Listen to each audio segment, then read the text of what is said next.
Je vais dropper la base de données.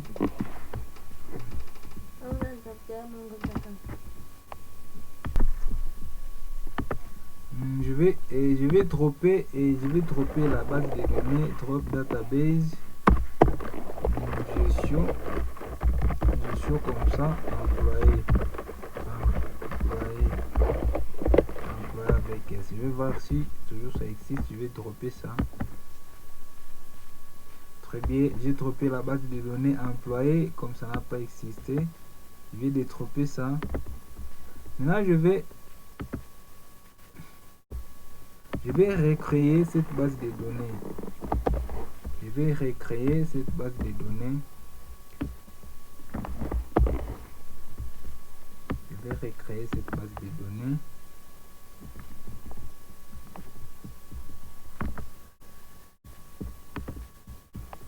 Je vais actualiser pour voir si ça va apparaître. Je vais dire gestion employé. Gestion. On va aller dans gestion pour voir si je suis employé va apparaître. Nous avons je suis employé ici qui a apparu. Le problème est qu'au début là on n'a pas actualisé. Je vais même sélectionner je suis employé comme ça. Puis je vais refaire les codes. Il n'y a pas à créer encore ça. Je vais exécuter seulement ce code. Oui, j'ai déjà mes tables dedans. Si je viens actualiser ici, vous allez voir que les tables vont apparaître. Vous voyez, on a déjà nos tables ici. Nous avons affectation et employé. Nous avons employé tout court ici. Et nous avons ici fonction qui est déjà créée. Maintenant, ce qui nous reste, c'est aller créer notre projet qu'on va juste connecter à notre base de données ici, gestion employé. C'est ce qu'on va faire. Maintenant, pour créer le projet, vous savez, pour ceux qui utilisent WAMP, on va aller dans www, juste dans la partie l'emplacement où est installé notre WAMP. Maintenant, nous allons entrer dans www. Moi, j'utilise WAMP dans www. Ici, c'est là où on va mettre notre dossier. C'est ici où on va créer notre dossier. Pour ceux-là qui utilisent exemple, ils vont entrer dans exemple, l'emplacement d'exemple ici. Maintenant, précisément dans htdocs, c'est ici où ils vont créer aussi leur projet. Maintenant, nous, comme nous utilisons WAMP, on va aller dans WAMP directement et puis on va créer notre projet dans www. Je vais appeler ce projet et je vais créer ça dans DBS comme ça. Je vais l'appeler par exemple, je suis employé comme ça, je suis employé avec S. Maintenant, je vais entrer dans le fichier, je vais ouvrir le fichier avec VS Code. J'ouvre avec VS Code.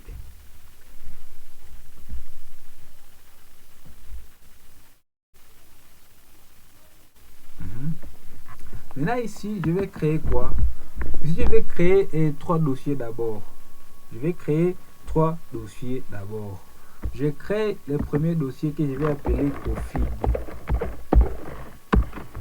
Je quitte config comme ça. Je vais créer le deuxième dossier que je vais appeler models. Je quitte aussi models comme ça. Vous voyez, je vais sélectionner ici pour quitter models. Je crée encore l'autre dossier que je vais appeler view. Comme ça. Je viens de créer mes 3 dossiers. Maintenant dans config ici, je sélectionne config, je fais clic droit sur config, sur le dossier config, clic droit comme ça. Maintenant je crée un fichier que je vais appeler database.php comme ça. J'ai déjà les fichiers et autres PHP. Je vais ici dedans, je vais directement exécuter même les codes.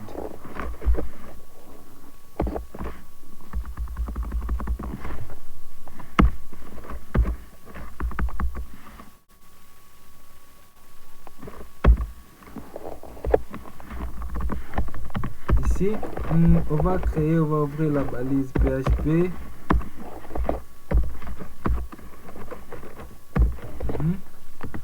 Ici, nous allons créer une classe qui va nous permettre de nous connecter directement à notre base de données.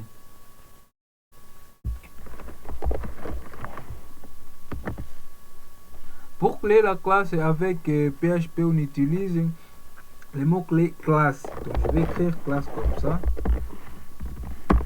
Classe. On n'a pas besoin de tous ces machins comme ça. On n'a vraiment pas besoin de tous ces machins. On a juste besoin de ça.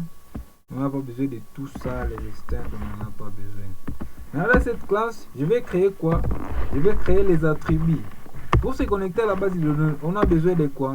Pour se connecter, je vais créer les attributs. Comme ça. Pour se connecter entre bases de données, on a besoin d'abord et host. On utilise localhost parce que la base de données directement sur le même PC avec notre script PHP. Maintenant, il ne faut pas oublier la visibilité. Je vais dire par exemple private parce que je vais utiliser cet attribut seulement dans cette classe. Je ne vais pas l'utiliser ailleurs. Local host comme ça.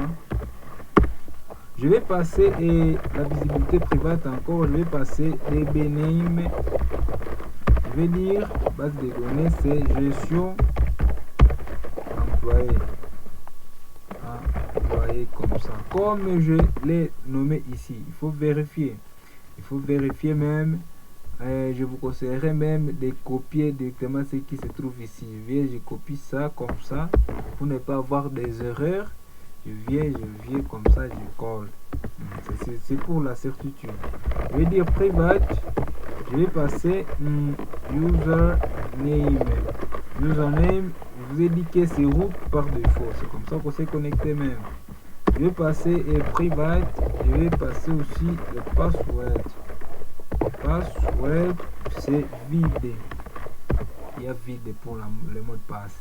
Maintenant, je vais créer quoi? Je vais créer un constructeur qui va chaque fois s'initialiser automatiquement quand je lance mes codes. Je vais créer un constructeur qui va chaque fois s'initialiser automatiquement quand je lance mes codes.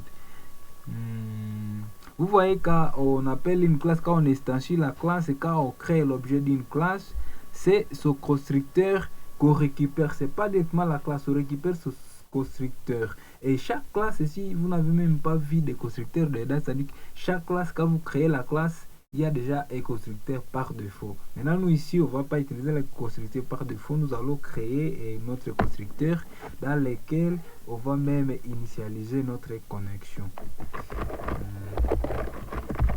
Constructeur. Je vais dire, c'est une fonction toujours, une méthode public function. Public function comme ça. Il y a les mots-clés déjà réservés par PHP qu'on appelle constructeur comme ça, ce qui va nous permettre de créer notre constructeur. Maintenant, dans notre constructeur, sans oublier ici, j'ai oublié une variable qu'on va appeler private PDO. On va se connecter avec notre PDO. Cette variable ici qui va même récupérer notre connexion.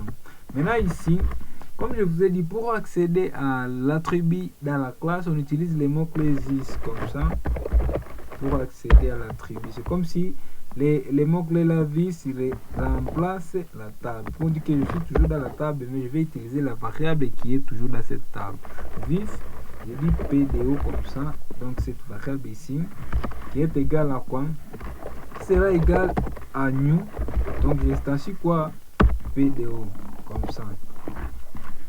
Ici. Maintenant, je passe quoi? La première chose qu'on passe, c'est quoi? MySQL. Donc, les SGBD que vous utilisez comme ça, maintenant des points.